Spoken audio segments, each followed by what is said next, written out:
voilà loolu laa gëm. man li ma si yokk rek mooy. mënuñoo vous savez discours bi président jël c'est un discours fédérateur c'est très bien. man je suis pour la cohésion nationale il n'existe aucun droit supérieur à la cohésion nationale. wante il faut que ñu rendre justice ba pare Babacar si la justice n'est pas rendue xale yi ñuy toog ñii ñu dóor ñii ñàkk seen bët ñii ñàkk seen ay intimité il faut que la justice soit rendue ñu soog a créer un passerelle pour aller vers cette cohésion nationale. mais sans cela maintenant là fu nga xam ne dama si d'accord ak yow 100% mooy nos champions na suñu champion nos capitaines d'industrie dañ leen renforcer dëkk économie moo ko yore. ñi nga xam ne te ñun bëri la wuñu ay capitaines d'industrie dañoo néew. ñooñu nañ leen accompagner nañ leen jàppale dëkk bi dox xale yi liggéey. mais gis nga Babacar gis nga keroog dialogue bi li gars yi toog nii gars yi di xool nii. gars yi buñ deful réglewul affaire boobu ba pare dana jafe lool ñu dem si parce que. li ngay wax man lay wax fii tout le temps entre Sénégal ils doivent plus avoir de haine lan moo ko andi depuis quelques années ñun dañoo jàpp ne politique waxante lu ñaaw la defante lu ñaaw la on est des ennemis mais on n'est pas des ennemis. loolu moo gën a yokku. oui. allez-y.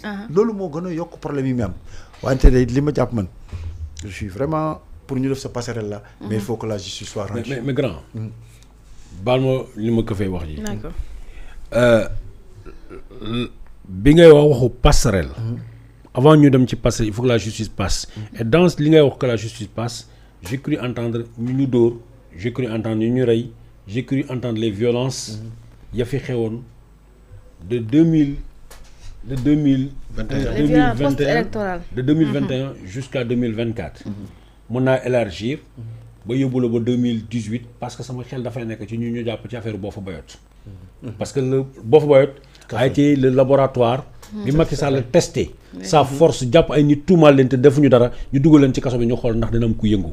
c'est vrai loolu la sénégalais di wax da doon laboratoire lu da doon testé gàllaaj bi mu testé gàllaajam ci waa Boffa Bayotte kenn waxut nga xëy dëkkum lëm nga encercler ko parce que ñoom dañ la neexut parce que ñoom dañ la neexut amuñu sëriñ bu ñu yaakaar amuñu sëriñ bu la mën a woo bàyyi samay taalibe nga dem nga encercler village ba jàpp 23 personnes 27 personnes 23 dans le village et 27 au total nga jàpp leen nga dugg leen ci kaso bi tuumaa leen loo xam ne tey justice nee na la du Babacar Touré wax de du Maître Clédor Ciré Ly wax justice moo ne ñii defuñ dara bàyyi leen ñu dem seen yoon nga téye fa en otage ki nga xam ne mooy René Capain Bassène bi Macky Sall testé loolu mu jàll gàllaaj bu bees loolu bu mu doon testé dëggam jàll na ci moom daf ko njëkkoon a def sax ci imam Ndaw waaw imam oui waaw Sénégal lan la ñu gën a fonk tey imam nitu diine ak yu mel noonu ñu ne noo kii wahabiya la li muy woote leneen la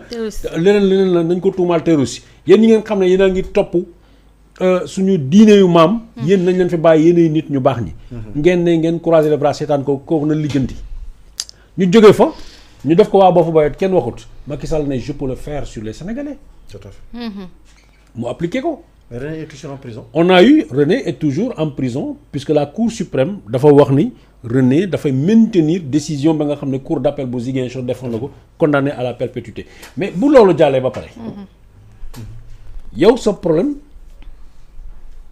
loolu la sama problème loolu la nañu laaj ña nga xam ne ñoo dóoroon sénégalais yi ña dénoncé woon sénégalais yi ña jàppalu woon sénégalais yi ña reylu sénégalais yi ña joxoñ seen kër yi ña leen tegoon sous écoute et ainsi de suite nañ leen laaj ay compte moom la ñun Sénégal ñëpp d'accord mais bul fàtte ni Cour suprême tout dernièrement xam nga conseil constitutionnel nee na la projet de révision bi nga xam ne bëgg nga ko def mu ne la du jàll tout en te disant que dafa am ay faits yoo xam ne ils sont imprescriptibles ay faits yoo xam ne soxlawul ñuy ëlbati naan dañuy yóbbuwaat loi bu bees parce que faits yooyu dara munu leen nëpp xam nga mooy lan mooy ñi rey mooy ñu enlever mooy ñu torturer parce que bu fekkee ne loi Sénégal xam dañ ñëwoon dañ teg amnistie mais amnistie du concerner loolu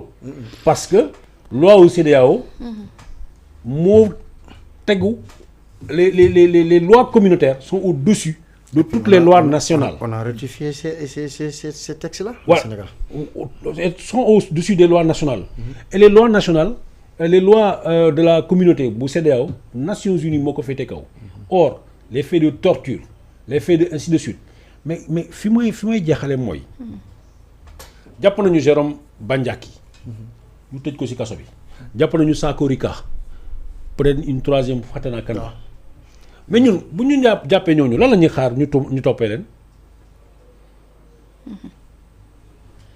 gars yi dañuy wax ci télé bi ñoom ñoo daggati nit ñi. gars yi dañuy wax ñoom ñooy Jérôme Bandiaki moo nekk sniper reykat nit la nit ku bon ainsi de suite. On s'attend à ce que ñu laaj leen ay compte que justice liggéey que les enquêteurs mais tey la justice a travaillé. L'instruction a été faite depuis plus d'un an en tout cas wala presque un an wala plus. Jérôme Bandiaki et consort ñu ngi ci kaso bi lan lañ leen toppee léegi ñu ne finalement lu ñu leen toppee détention d'armes illégal. moo tax boo duggee ci réseaux sociaux yi les familles des victimes ak les victimes se posent des questions par rapport à cela. détention jaaxal na leen lool fu mu toll nii. waaw léegi et tout le monde se pose aussi des te questions. yow loolu mooy sa problème. man mooy suma problème. Bilay. mais ba léegi mais ba léegi gisuñu ñan nga xam ne. sont disparus ay marins ay militaires. non kaw marin c'est autre chose. kaw marin ça a été expliqué. dafa am benn opération bu gars yi dem du lu ñu làkk du lu ñu nëbb.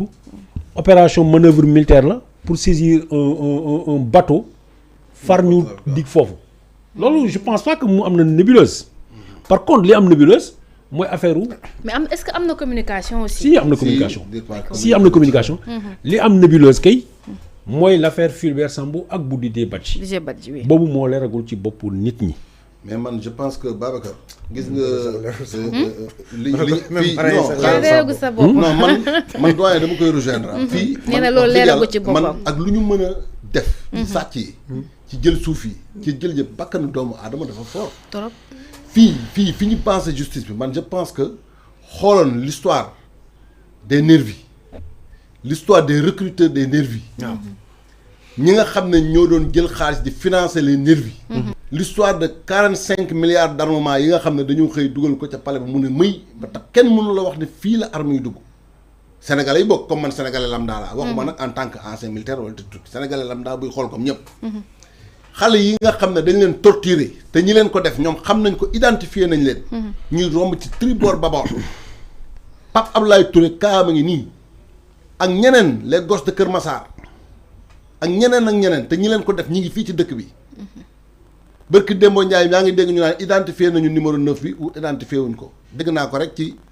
nit ñi di ko wax mais man awma ci benn certitude. waaw léegi génn nag dama bëgg la arranger dégg naa ko gis nga ñooñu. ñooñu seen dégg naa ko. bàyyi loolu parce que boo ñooñu. waaw numéro 9 ku la neex mën nañu ko jiiñ ñu ne yow yaay numéro 9. tuumal nañ ci nit ñu bare. waaw ba ñooñu am na si ñoo xam ne sax benn waa joo xam ne village la nekk ne musul ñëw Casamance. gars yi tuumal nañ ko jël photom génne ko musul ñëw fii Dakar.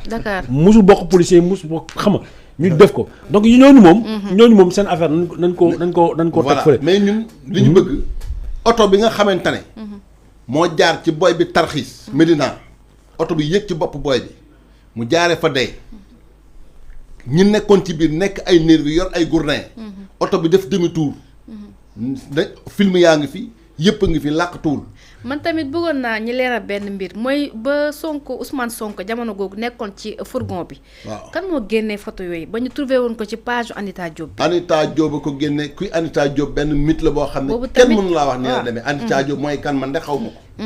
Anita daal ko génne page Anita TV Anita Diop mooy kan. kenn xamul ba tey. waaye ko filmé moom mi ngi woon ci biir oto ba. mais est-ce que loolu c'est normal. Qu'est-ce qui est normal? L'image Ousmane Sonko bu ñu génnoon mu nekk ci fourgon bi.